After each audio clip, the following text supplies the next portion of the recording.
Welcome back to the Business is Human podcast. I'm your host, Rebecca Fleetwood Hession, and we're here to bring you episodes that blend meaningful work with profitable success. Here to steward what I call the age of humanity. I believe if we transform the way we work, we can transform the way that we live. As always, my friendly request, if you like what you hear, hit subscribe so you don't miss any episode, and leave a review to tell the other humans that they might like it too. Always looking to help you and connect with others. All right, let's get into it, shall we? Today's episode brought to you by surfing through the information in my Aura Ring app. Anybody have an Aura Ring? I just got one for myself for Christmas. I buy myself the best Christmas presents. Truly, I got one for my daughter for Christmas. And on Christmas night, we were looking at it and I was like, I want one of those. And at 9:00 on Christmas night, I went on Target app, ordered myself one, and it was at my doorstep at 8 a.m. the next morning. It's amazing. I believe that the Oura Ring represents nervous system regulation better than any of the other tracking devices that I've used because it adjusts based on your current state. For example, I just hosted a humongous event called Stand Tall in Your Story. And it was fascinating to see my stress levels during that event, but even more so days after the event, how long it took my cellular system to recover. I just loved seeing the data on that. I always knew it was true, but to see it in charts and graphs and stuff was affirming and interesting.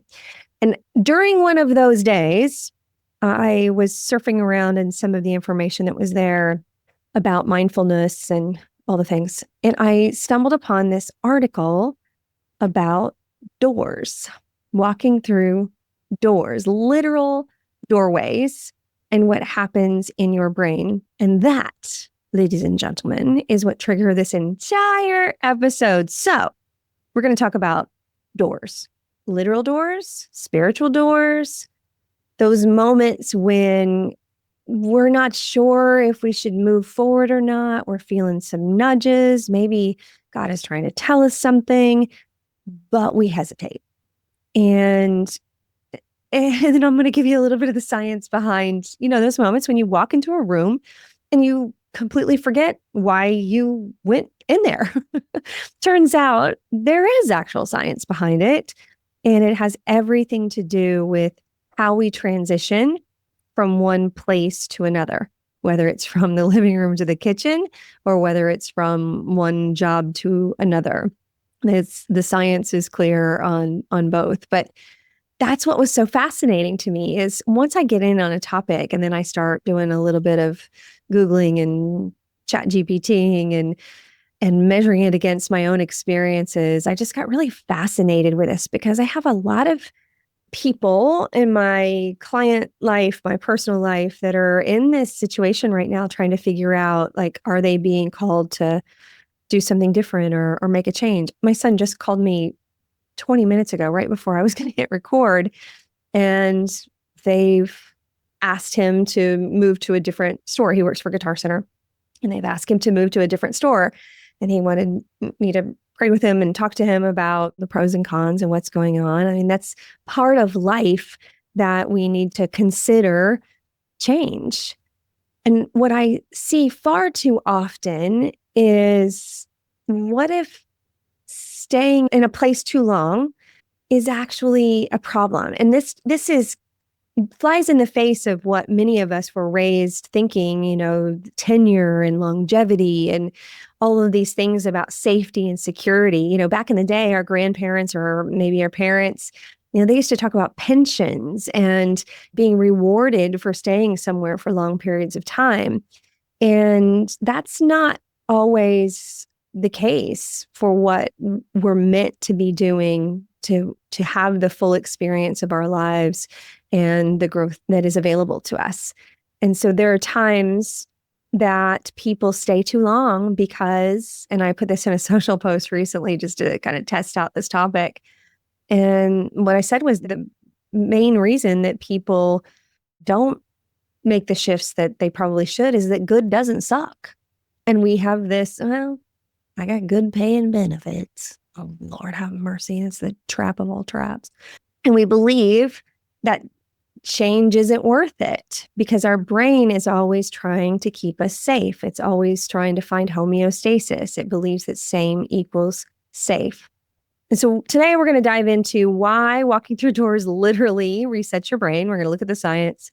I'm going to talk a little bit about what the Bible says about seasons of transition, signs that you maybe should move on, and what you can do when you feel stuck about making that next step. All right, let's get into it, shall we? Let's look at the science about doors and forgetting, because we've all had that experience. And what's interesting is people want to attribute to age, and I'm sure that has some factors because our brain probably is working a little harder to access the things we need. But the way I read it was it's really universal. So it's a study that comes from the University of Notre Dame, go Indiana, found that when we walk through a doorway, our brain does something interesting. It resets our memory. So in this study, people moved through a virtual environment, picking up and placing down objects. And when they were asked to recall what they were carrying, they struggled more after walking through a doorway than when they stayed in the same room. So scientists call this the location updating effect. Our brain treats doors as event boundaries and refreshes our memory when we step into a new space. So this is why, when you walk in a room and you can't remember why you're there. And I think this is really interesting as well, because when you study the nervous system and the vagus nerve and polyvagal theory, the things that impact our nervous system that I teach that you should pay attention to create the conditions to thrive are things about how we nurture ourselves, things about our relationship, and things about our environment.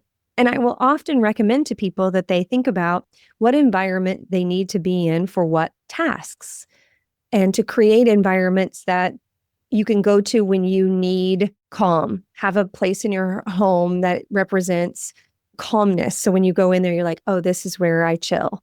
Have a place that you go to when you need to be creative. Oftentimes, if I need to write something new, whether it's a keynote or I'm working on a book, I will go to a coffee shop and get the contagious energy of productivity and creativity. Or I will at least go to my kitchen table versus my office where I sit here and do other types of work. So I've always known this, but to hear it from this study was really fascinating. So what if those nudges and calls and feelings that we have to make changes, the ones that we resist because we're always trying to keep ourselves safe, as I said, homeostasis, what if we need to let go of some of our old safe situations? Or maybe we need to let go of some relationships, some friendships, some business partnerships, something, our actual jobs, to step into the new thing that God has for us because He wants us to grow, prosper, and flourish. I think that's the thing that we often forget, is that nobody wants us to win more than God does. Nobody. And so if we're getting nudges and we believe that we're getting those from a spirit bigger than ourselves, then why wouldn't we be curious at least? So if this is you listening to this and like you're feeling those signs again, like you're welcome. If you look at it from a biblical perspective, Jesus uses doors a ton to tell stories. John 10:9, I am the door. If anyone enters by me, he will be saved and will go in and out and find pasture. So he's literally setting himself up as a symbol or a metaphor about a door. He talks about doors all the time. When I saw this science and this research, I got super intrigued. So the other thing about nudges and doors that we're supposed to make a change, and I have several examples of this from my own life, is that we don't always know the full path ahead. In fact, we never know the full path ahead if it's God nudging us to open a door, because He's testing us to see if we have the faith to open the door and to walk through it. And we pave the way with faith. Like treat faith as like a substance, like it's asphalt. Like we gotta lay down the road with faith in order to keep moving forward. But he'll give you a nudge. He'll push you through the door, maybe. Sometimes if you're not willing to make the change, he'll make it for you. And you'll walk in one day and you'll get fired. Or the company will get bought. Or something drastic happens that you weren't prepared for. That's usually a gift because your loyalty or your insecurity to make a change is too great. And so that'll just shove you through the door. But then it's up to us to have the faith, to see it as an opportunity and not a problem, and to just keep walking. So when I got the idea about the Rise and Thrive experience and the Stand Tall in Your Story event, I didn't have the money. I didn't have the resources. I didn't have a lot of the skills. I just had this drop in my spirit that I needed to do this thing. And I couldn't not do it. I was so compelled. I just had to keep going. And I stumbled around and made some mistakes. And it's not always been easy. And I really didn't have. I mean, I put the first Stand Tall in Your Story event on my credit card. It was a lot of money. And it was frightening, quite frankly. But the faith-filled kind of frightening. Like God was saying, trust me. Do you trust me? And I'm so glad that I did, because here we were 2 weeks ago with the 6th event, and there were almost 350 people there. So you just keep going. You never know what's about to happen. So if you're waiting, if you feel the nudge, but you're waiting until I need to go get another degree before that'll work, or I need more money, or I need whatever, fill in the blank, that's your own resistance, or that's, the battle of good and evil is happening around us all the time. That's darkness who doesn't want you to step into growth and opportunity in a big way. So if you're waiting to have all of the pieces and parts to put it together, that's not a thing. If you really want what God has for you, you have to be willing to have the faith that he's going to bring you what you need when you need it. So what are some signs that it's time to move through a door, to move on? How do you know if you're being called to walk through a new door? I'm going to give you 5 signs that it might be time for a new job, a new role. Something is trying to usher in a new season of life. Number one is you're experiencing discontent that won't go away. Now, sure, we all have bad days, may string a few of them together. But when frustration and discontent becomes the norm, and you really just can't find peace in anything about your day-to-day life, that could be a sign that something needs to change. Number 2, you no longer feel growth or purpose in your life or your work.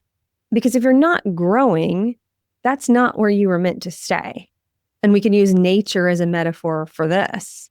If you try to plant a palm tree in Indiana, you've got a problem. It's not going to grow there. And so if you're not growing, you need to be planted somewhere else. That's nature. We are just basically really sophisticated houseplants. And so pay attention to that. If you're not growing, that's not where you're meant to stay. And what's also interesting about this is we, as a society, over the past many, many, many years, decades, have had this belief that our companies people are supposed to develop us. There's no growth opportunities here. I'm not being developed. Listen, development is your responsibility. Training companies are making gazillions of dollars off of the belief that companies are supposed to train you. And I worked for one for many, many years, and I still do some training and development for some of my clients. But I'm going to tell you right now, that's your job, is to feel the nudges and then go get what you need to grow and thrive. Don't wait for somebody else to be responsible for your thriving life. That's probably a whole nother podcast, because I could go on a rant. I could feel it brewing. I'm going to just reel it in. Thank you, Lord. But God designed us to grow. Bible says he'll take us from glory to glory. That's part of the deal. And so if you're not growing, that's not good. Number 3, if doors keep closing or things just keep like drying, opportunities keep drying up, like everything's going to be okay because I'm going to get this new client and then I'll be happier. Everything is going to be okay because I'm going to take on this new role and then I'll feel better, whatever it is. And then all the things that you thought were going to happen don't. And you're like, wait, what's going on? So if you feel like you're trying to force something that isn't working, it might be time to just surrender that and ask the Lord what he has for you and just take your hands off of everything and see what shows up. That happened recently with a client of mine who doesn't even believe in the God that I believe in, and he's still working in her life. It's funny, I will text her and say, I just prayed to a God you don't believe in for you. And we both giggle and it's all good. That's what loving each other and true, authentic friendship is about. But she was feeling discontent in the job that she has been really successful in for a while. And she built this great framework and some of this great systems in this business that she's in and has loved it. And I've coached her and it's been wonderful. But all of a sudden she was like, I just am not feeling it. And as we looked at her gifts and talents, she had built everything that needed to be built, and sustaining isn't really her favorite thing. She's a builder. And so lo and behold, she messaged me this week and said, you're not going to believe this. And every time she says that, I think, I'm sure I will, because I know who's governing your life. She said, I just got the most amazing job opportunity. And she just is like so fired up and excited, like for the first time in a while. And she actually went and interviewed for the first interview today. And it is custom fit good role for her. And I'm so excited to see how that all plays out. So if things aren't going well, you feel disconnected in some way to your role, just surrender, just let go of it and see what shows up when you take your hands off of it. Number 4, you're feeling a stir. Like you have these feelings of, I don't know, there's this thing that I'm kind of interested in, or I might want to change industries, or I might want to start this business, or I might a different career, a new project, a new city. I may want to move. It could be anything. Because like the palm tree example, if you're a palm tree, you need to get out of Indiana and you need to get yourself to the tropics. So there may be an opportunity for you to move to geographically where you're needed, where God needs you to have more impact. And so if you're feeling some nudges, pay attention, because God speaks to us in desires of our heart, dreams. And too often our nervous system is so dysregulated, we're feeling so frenetic that we don't access that part of our brain and our subconscious where we can feel those dreams. And what's really fascinating is for my clients that have committed to the stillness practice that you hear me preaching about here all the time, lo and behold, as they start to regulate their nervous system, they start having nudges and desires and what ifs that they haven't had before, because now they have access to that part of their brain. It's fascinating, really. I love it a lot. Number 5, you have to compromise your values, who you are, to stay where you are. Ba-dum-bum-bum. This is a big one. This is probably a whole episode in and of itself. If staying where you are means you're violating your integrity, you're neglecting your family, or you're in any way shrinking who you are, then that's not the place for you. Period. Exclamation point. Full stop. I don't care what your pay and benefits are. If it's sacrificing your integrity and your values and it's tearing apart your family, you best go. Call me, I'll help you. I know I'm saying that like it's just trite and no big deal, but my intent is to say it's non-negotiable. Like none of that is ever going to be worth it. I don't care how much you make. I don't care what they promised you. I don't care if you were a Sky Miles medallion member of the super duper humans of the universe. If it's costing you and your values and your integrity, or in any way hurting your family, it's not the place for you. And I'm not saying that it won't be uncomfortable for you to consider making a change, but I'm also not saying that you need to sacrifice and sell everything and be poor to be happy. That's the other lie from the pit of hell is in order to be happy, I have to give up all my flexibility and all my pay and benefits. That's just not true.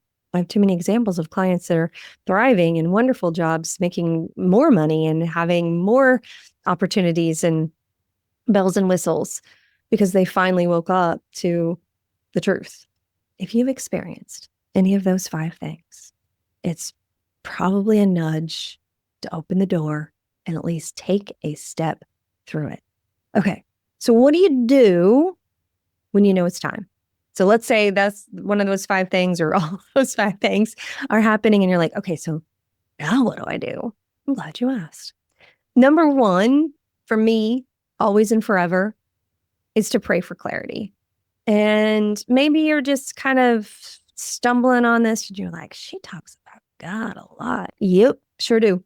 And I pray a lot. But maybe you're just not yet. You're just not quite there yet. Okay, then be still.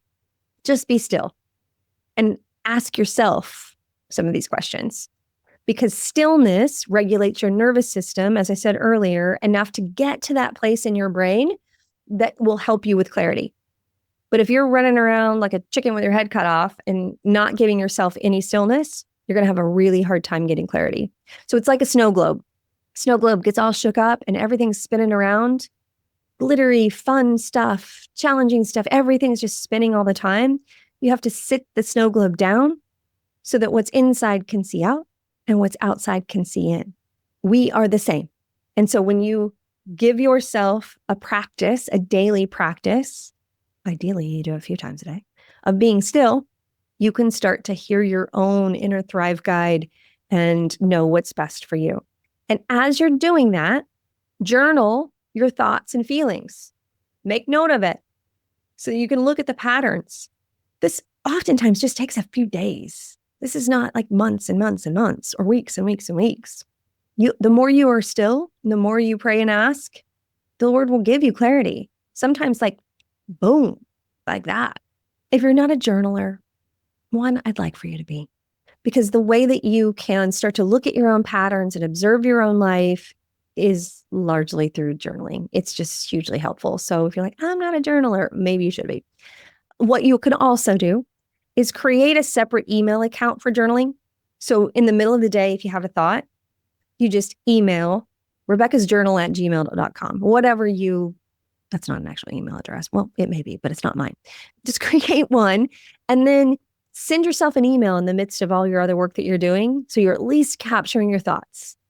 Pick up your phone and capture a video of what you're thinking and just put it in a folder on your phone. I don't care the means as much as the act of reflection of yourself. Observing yourself is really the key about journaling. Number 2, seek wise counsel. Let's define wise, shall we? If you have a mentor or coach, great. This is what my clients use me for a lot of the time. If you need a coach, I'm available. Pastors, trusted friends, but here's the cautionary tale, and I've talked about this on the show before.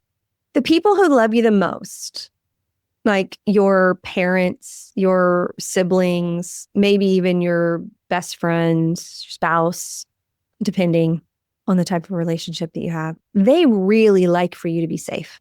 Like they really like for you to be safe. And if you're considering a change, going to talk to the people who are not really agents of change themselves are not going to be the encouragement that you need to make a change. So if your mom or dad are beautiful humans who love you so, so, so, so much, and they've been in the same job or they retired from the same job, they've lived in the same house for 30, 40, 50, 60 years, and you go tell them that you're about to leave your really secure job because you have this nudge that you might need to do something differently, they're probably not going to be they might be. My dad was far more encouraging about some changes that I was making that I was surprised to hear because he wished he would have made more change. So I'm not saying it's universally true, but just it's a cautionary tale. Better to go to people that are business minded folks that are going to allow you to just explore some things without being freaked out that you're going to run away to Tahiti and braid hair on the beach and leave your secure company car. I don't know. Just be mindful about who you seek for counsel. And I'm available. Like just book a single coaching session with me and I'll help you talk through it. Number 3, take the first step, even if you're scared. Even if you're scared, especially if you're scared. You don't need to have everything all planned out. You just need to take a step and see what happens. And number 4, trust that if God is leading, he will provide, which is tied to number 3. So that's why it's super handy in my world to have a relationship with God and prayer and all the things to get this kind of guidance. It's hugely helpful to know that somebody that is guiding my life knows far more about my life than I do or anybody else. Because God is never going to call you into a new season without equipping you to grow and live well in it. If it's part of his vision, he'll give you the provision. There's all kinds of little quips and things about that. So what is your next move? Is there a door that you've been afraid to walk through? Are you holding on to a job that no longer serves you? Are you dating someone that you shouldn't left a long time ago because you're not growing in that relationship? Do you just feel a nudge to move somewhere and you can't stop thinking about it? Here's my challenge for the week for you. Get quiet. Just get quiet and see what bubbles up in that stillness over a consistent few days. If you're good with it, then pray and ask God, is there a door that you're asking me to walk through? Help me see it more clearly. There are some specific ways that I do pray about things like that. That asking, is this a door that you're opening? And being very clear, saying, if this isn't from you, if this door isn't from you, shut it today. And I'm telling you, you got to be ready because when that prayer gets answered, whoo, that can be harsh. That's my daughter, because there's been a couple of times she started dating people and I'm like, Lord, if this one isn't from you, I need you to shut that door right now. And then he does super fast. And she's like, are you praying about that again? Listen, I'm just here to help.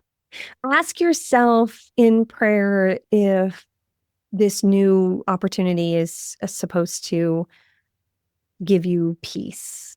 Ask for the peace. Say, if this is from you, then let me have complete peace about it, not confusion. And then sometimes you got to pray for the courage to take that first step. I'm telling you what, I don't have any regrets about any of the scary first steps that I've taken because many of them have led me to the places that I didn't even know to dream about.